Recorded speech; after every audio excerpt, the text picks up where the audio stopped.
Welcome to the Banker Lamp. Please enjoy the video. You start by getting the headphones and PC ready.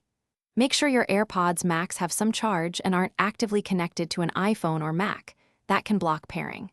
On Windows, open Settings, then Devices, then Bluetooth and other devices, so you're on the screen that accepts new devices.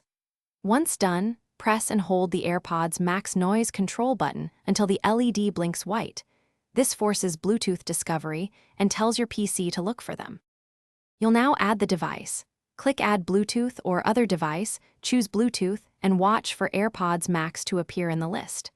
Select them and allow Windows to install any necessary drivers. This is why you might see a short delay.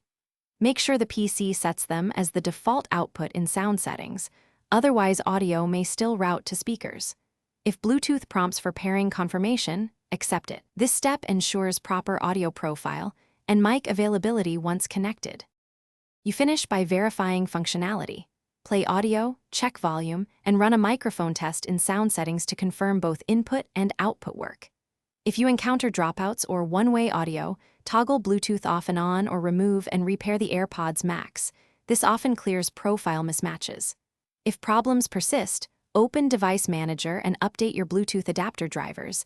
Outdated drivers frequently cause instability. Finally, make sure Windows audio enhancements are disabled if you...